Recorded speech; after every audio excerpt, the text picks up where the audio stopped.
Hello, in this discussion we are going to examine why states pursue nuclear weapons. We want to understand the three models provided by Sagan's 1997 piece on nuclear proliferation. We think about how nuclear weapons can be launched and why we care about them.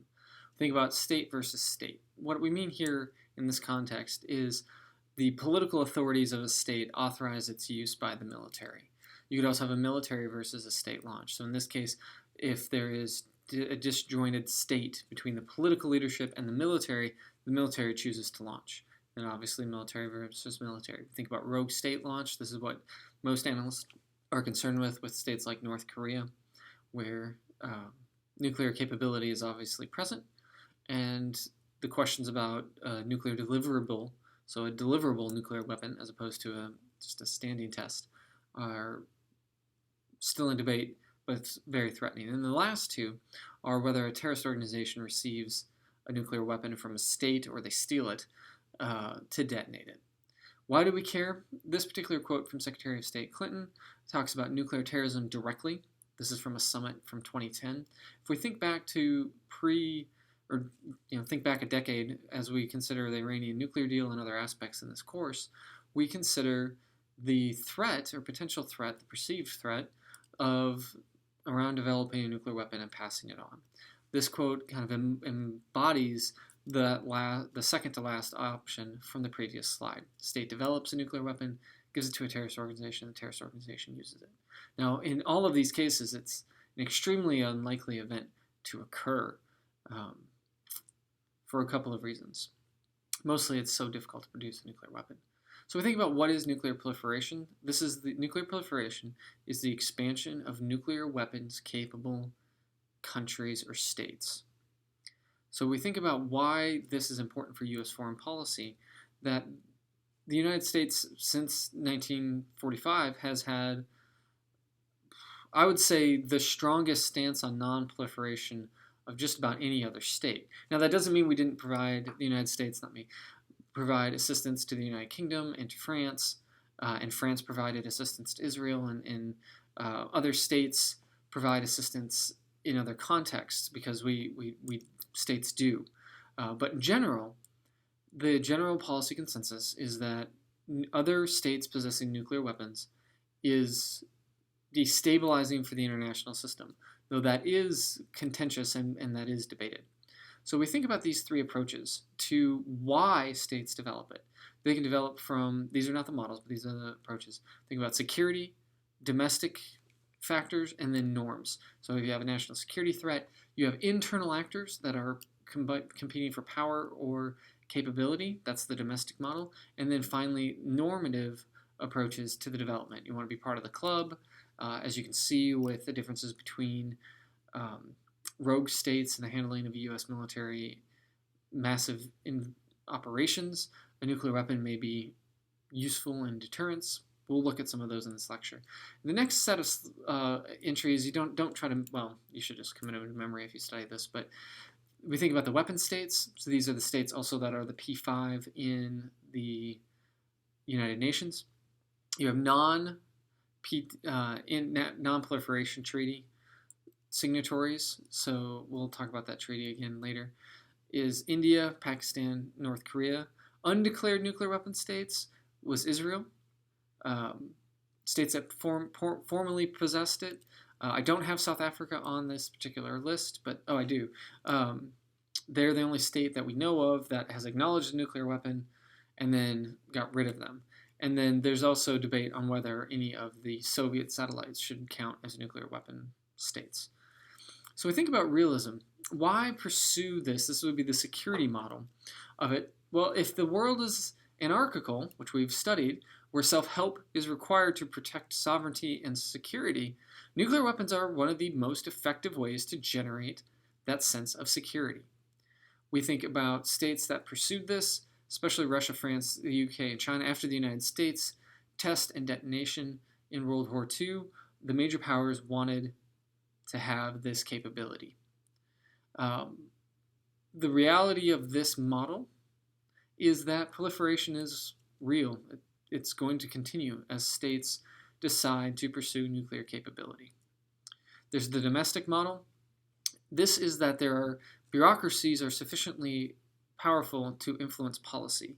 In Sagan's article, he effectively and extensively details the development of India's nuclear capabilities from its initial detonation in the late 70s to their modern testing in the 90s. What went on was the expectation of developing nuclear weapons, whether it was through competitions with what we would consider things like the NNSA, the National Nuclear Security Administration. So that's a bureaucracy in the United States that oversees nuclear weapons versus, say, the Pentagon. So as you read through, well, I guess I didn't assign, if this is assigned, this model tells us bureaucracies do influence. The story that I'm more familiar with, because of my own research in areas, is Brazil. So we think of the competitions between the Navy in particular to develop a nuclear weapon versus other branches of the military. We think of expectations. Here it will matter who the elites are in your society. Who benefits from this? Who is able to leverage the development of nuclear capabilities for policy objectives? If there is a powerful bureaucracy with an elite that can pursue nuclear weapons, they're more likely to do so. And that's what we see in India. We think of this particular case, just review it.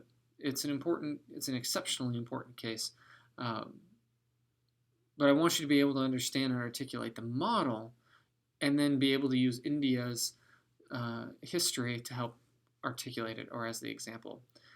South Africa's is the same way. We can move through it fairly quickly because the end of the Cold War and the end of apartheid are instrumental in changing South Africa's approach to nuclear weapons, and that topic, as well as India's development, both deserve individual lectures. And then finally, we think about the norms model. What does a nuclear weapon symbolize? For some, I would argue, it is accurate that a nuclear weapon demonstrates you are part of the modern state power elite. Right? This is powerful states and that have reached a certain threshold in the international system. It is particularly the case for the non-P5 states, the India and Pakistan and North Korea in particular. Israel is a little different because they still say they don't have any, which we know isn't true. We think about legitimacy. If you can produce a nuclear weapon, even if you steal certain aspects of the necessary capability to do so. So we think of Pakistan's acquisition of extensive centrifuge technology from Germany. They still had to make the weapon. They still had to put it together. Whether you're China and you receive tremendous amounts of assistance from the Soviet Union in terms of reactor production, weapons designs, others, or you're Israel and you receive that same assistance, including heavy water reactors that are effective at producing plutonium from the French, that you still have to put the weapon together. You still have to develop it. Those are very difficult things to do. And so that creates a sense of legitimacy from the normative expectation.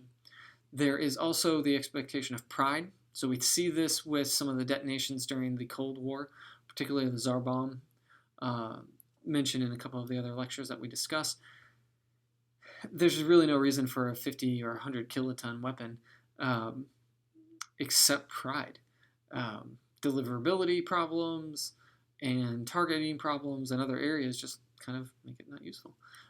We also think of other countries like the P5 where France was, so to speak, a latecomer to the nuclear club, but they didn't want to be beholden to the British or the United States in their nuclear capacity.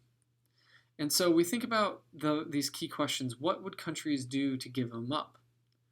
Well, South Africa is the only country that has, and their racist apartheid past, as well as the changing nature of the Cold War, suggests that they're not a useful model to think about how other countries may give up nuclear weapons. We think about policy influences and capabilities. Under the Non-Proliferation Treaty, countries are required to pursue nuclear zero. They're required to move towards zero nuclear weapons. What would it take for states to get there? something to think about. It's just for your thoughts. It's not a discussion post. Thanks. I hope you enjoyed it.